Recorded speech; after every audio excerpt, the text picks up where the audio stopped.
Welcome to the Wake Up Dad Show. This is episode number 36. Wake up, Dad! Are you confused and overwhelmed about your role in all the craziness that is being a dad? Are you struggling to create the life you hope for? Are you looking for other dads to share your struggles and your triumphs? Or do you just need help waking up in the morning? Join your host, Dr. Scott Vatcher, as he explores the amazing and sometimes crazy world of being a dad. This is the Wake Up Dad Show. Hey, Dad, and welcome to another episode of the Wake Up Dad Show. This show is dedicated to you, the dad who wants more success, time, health, fitness, connection, passion, and all-around awesomeness.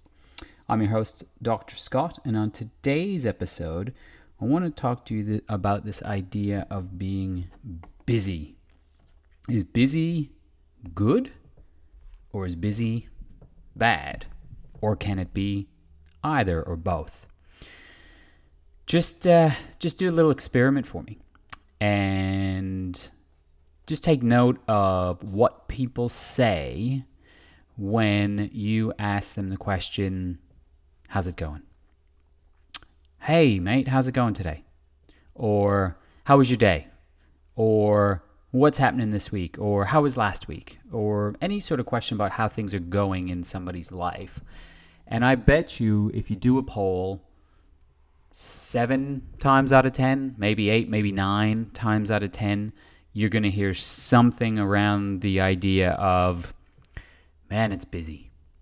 And, you know, I agree, really. It is busy, isn't it?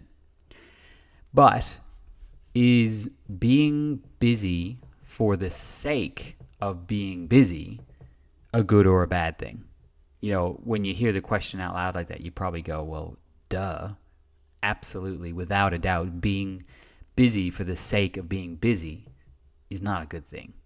You know, being busy and achieving something is a totally different game than being busy and not really getting anywhere. Because you know what, guys? Life is busy in today's world, isn't it? As a dad, man, it's busier than it's ever been. You know, we've talked about this numerous times in the show already, but, you know, just 1 or 2 generations ago, Dad's major role for the family was being a provider. So he got up in the morning and he went to work and he did his thing at work. He came home after work, and if he was home early enough, he might have helped out a little bit with the kids, getting them to bed, but he might have come home later than that. And that was about it. So, you know, life was busy then, of course, but it is even busier now in today's modern dadhood. We've got to have so much on our plate happening at one time, not just being the dad, but being the parent, being the spouse, being the worker, being the provider, being somebody who wants to do something with their life, wanting to be fit and active, wanting to have a passionate relationship, and all of these things take work.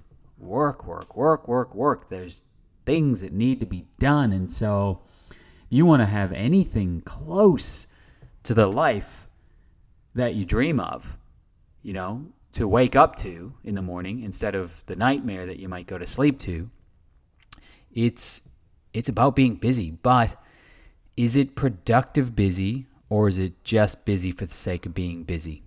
And I'll tell you, this is something that I struggle with fairly often in my own life, is that if I feel that there's some time to myself, that I'm not doing something as an achievement, then I start to get down on myself. Oh, I should be doing more. I should be hustling more. I should be more active. I should be doing more to achieve my goals. But sometimes I fill that space with being busy and not productive. And it's quite a challenging balance to get between the two. And so one of the big ways to start looking at that is, what can you delegate to somebody else?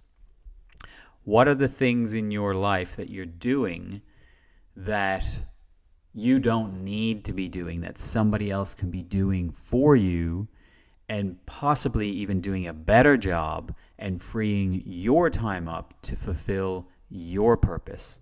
And so, first of all, you got to know what your purpose is. P number one, guys out there, dads listening, you got to know what that is, because without taking stock of what your purpose is, then you're just walking west looking for a sunrise. There's no direction to what you're doing, and then that is the absolute trap, the so easy to fall into trap of being busy but really not achieving anything towards where you want to go, what you want to get in and out of your life.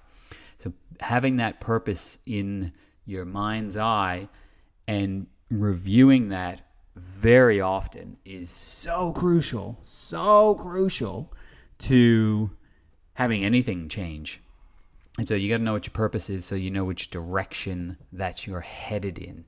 And then on top of that, if you delegate or break down what you're doing on a daily basis and seeing, okay, does this put me towards my purpose and goals, or is it taking me away from? Because if it's not putting you in the direction of, then of course you've got to have a think about, is it fulfilling another need or purpose in my life that's important, but just not towards that? And those are things like downtime, like, just getting out and doing things that you love, but not necessarily geared towards what your big pictures are. And that's absolutely fine to have those things. Going to play golf. That you could put that under power or fitness, but really, it's not a massive amount of fitness involved in that. It's more just downtime, getting together with friends and things like that. So it's a brilliant way to go about things. But you got to have a look and say, okay, that is something that I am choosing to do regardless of whether it's taking me in a direction that I want to go. But on top of that, then you got to then look at the things that you are doing that are putting you towards your purpose and goals, and say, okay, who else can do this? A good example is that just recently for myself, I had a bookkeeper and an accountant who were doing different things, and I was the go-between, and I was doing a lot of extra work, and eventually just decided to bite the bullet and have my accountant, my bookkeeper from the same company, although it did cost me a little bit more money. In the end, I looked at it and went, well, that's actually not nearly as much difference in cost as I thought it would be. But the time and energy and freedom it's given me to pursue the things that I'm good at and leave those things that I'm not great at up to other people who are good at them has made such a dramatic impact on my just day-to-day and weekly life that I've got an extra probably 2 to 3 hours a week. And that might not seem like a lot, but that is an extreme amount of time. 2 to 3 hours a week can be the difference between being the fitness level that I want and being a couch potato. It could be the difference between multi figures, 5 figures, 6 figures over a year in my providing skills for my family. It could be time towards my purpose, time towards better parenting, time towards all of the 5 Ps with just freeing up a couple hours a week. So where in your life, this is the dad work for this week, guys, where in your 5 Ps, where in your life, your purpose, power, parenting, providing, or passion, are you doing things that are just busy and not productive? Or which are the areas are you doing things that can be delegated to somebody else to free up more time to pursue your bigger picture goals? So guys, that's it for this week. Remember, an ancient proverb once said, for a man to achieve his dreams, he must first wake up. Dad, this is your wake-up call. You are not alone. We're in this together, all for one and one for all. Do you want to know more about the Wake Up Dad movement? Go to www.thewakeupdadshow.com to download any and all past issues of the show, claim your free gift, or to directly ask Dr. Scott any questions you have. Continue the conversation on the Facebook group Wake Up Dad. Share this podcast with other dads on iTunes or Google Play. Make sure to subscribe to the show and give us a rating so we can reach more dads. And dads, one last thing. Wake up!